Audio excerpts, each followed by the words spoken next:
Everybody, this week we've been doing another Ultraman toy review, so let's get started. Henshin! Everybody, so this week we're going to be doing another Ultraman toy review, and this is from the show Ultraman Gaia. And this is the, well, I don't know if we call it technically DX, but it was before they started saying DX, but the Eplender. It's pretty much his Henshin device that he uses to transform into Ultraman Gaia. This is a show that aired from, I think it was 1998. Yeah, it's a pretty old show. If you haven't seen it, you should definitely check it out. If you have Crunchyroll, they do have it on their, you know, if you have it on their, you have their app, or you have an account with them. Definitely check it out. It's a show that I'm pretty watching myself, you know, because I want to get into more Ultraman. So definitely want to do more Ultraman toy reviews. So when I have a chance and I do get one of these awesome toys, so especially their Henshin devices, I do want to do a review of it. So, I only see a couple of episodes so far, and I will tell you where did I get this one and pretty much the price range towards the end of the video. So,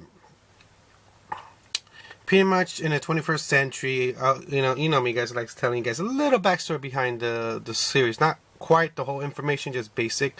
And then what I've seen, like again, I only see maybe 3 or 4 episodes. Pretty much in the 21st century, Earth forces again have to defend themselves against these kaiju kind of creatures, and this young kind of pilot, you know, smart guy who I guess is chosen, you know, this light chooses him to be Ultraman. And it's cool because if you guys haven't seen the episodes, he actually makes this device so it's easy for him to transform into Ultraman Gaia. So it's a cool thing that I love that. So this, of course, you guys can see this is a used one. It's not brand new, mid box. So let's get a better look at the toy itself.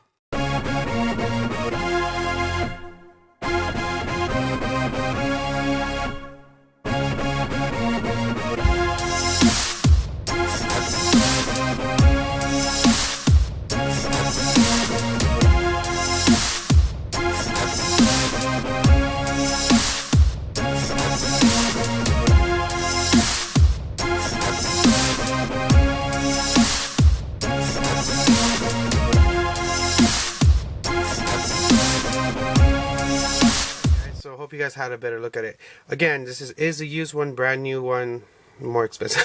So it looks, like I said, again, I'll tell you the price range and where I get it and all the extra information towards the end of the video. Let me move this on the side so you guys can get a better look at it.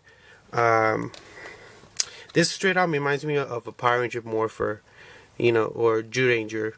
But yeah, it has the same kind of quality when it comes to the, you know, and it shows you right. Let me give you guys a better look. If you guys can see, it says Bandai, made in Japan, 1998. You know how you can tell any toy made before 2000 has the, well, I think 2003 or 2004. Correct me if I'm wrong, but it still says made in Japan, and then after that it starts saying made in China. But yeah, that's how you know you have an old toy. It's kind of cool how, you know, it says made in Japan. So pretty much, yeah, like I said, it's a used toy. Actually, pretty much, when I say it's used, I said pretty much it was all scratched up, the gold, and one of the LED lights doesn't work, sadly. So even when the LED doesn't work, it still turns on and makes the sounds and lights up. Just one of the lights doesn't. Also, I painted it and I added something inside to give it more of a. You see those kind of like shiny and inside. I actually added that to give it more of, you know, TV show accurate. But so let's turn this baby on. I'm sidetracking. It is actually has an on and off switch, and actually right now it's actually on. So, but pretty much let me just show you on and off. And it's triggered the sound. So to just trigger the sound, pretty much again, kind of like a Power Ranger, switch right there. You just hold on to it, and you know.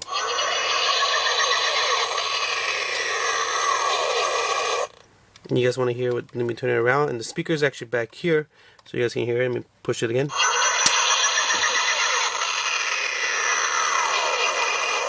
And that's just the original number for it. It's a little rugged, but still works. You guys want to see the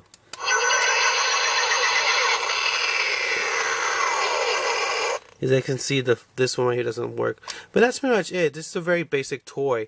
You know, oops, sorry, I'm gonna move that back. I moved the thing. It's a really basic toy because you have to understand this is a 1998 toy. Like I said, it's a very old toy. It's about, I think, 20 years old. So yeah, you know, the older ones, like the 90s ones or even the 80s ones, to have basic sound effects. It doesn't have any on and off switch sound when you turn it on and off. It literally just has the henshin sound effect. Pretty much that's it. As you guys can see, I made this display for it, kind of like a rock, kind of stone look to it, to just make it stick out more. Okay, so let's talk about price range and where did I get mines. Now mines, because I was literally used, the battery was corroded inside, and the whole gold was very little left. So pretty much I got mine for under $5, and that's actually a really awesome deal.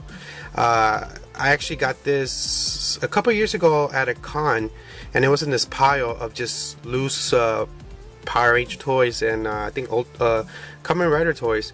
At the time, when I saw it, I don't know what quite it was, but I had a feeling like I've seen this before, and I know I've seen this. To me, I'm like, it could be an Ultraman device. So right away I picked that in, and I picked it up for $5 at this, you know, at this bucket of just loose toys. And then it wasn't until I checked it out online, I'm like, oh my god, this is actually an Ultraman. It's a no one. So I was very excited. Used but not scratched up. Seen it go for $45 to $50. Used but in box, mint in box with the manual and everything, goes for $150. They did a relaunch of this one, so it comes in a 2-pack, because in the series there's 2 Ultramans with 2 different similar but different henshin device. His is a, you know, the other henshin device is like a wrist hand, and it actually has more sound effects. Even I think that's like a voice of the original actor. I'm not quite sure, and it goes for about like $150 to $200, and that's pretty cool. But I'm happy I got this in for the deal with $5. So who knows? Maybe in the future con, you know, you see a pile of Power Rangers toys, maybe you'll find this. You know, so like I said, I actually had to repaint it. This old paint, it was all sprayed on. I was looking for pretty much a glossy kind of gold, like, you know, like reflection kind of gold, to get close to the original paint, and I added that kind of like shiny inside to give it that kind of crystal diamond kind of unique look to it. You guys can see it. It's pretty much just like it's this kind of silver kind of like reflection that you use, but I actually cut it and put it inside, mid hole, so the light can go through, so it gives it more of a kind of crystal look. I love that. So I hope you enjoyed this video. But before, let's actually look at the stone I made out of it. It's really cool. You guys can see it's actually made of that kind of stuff they use for plants.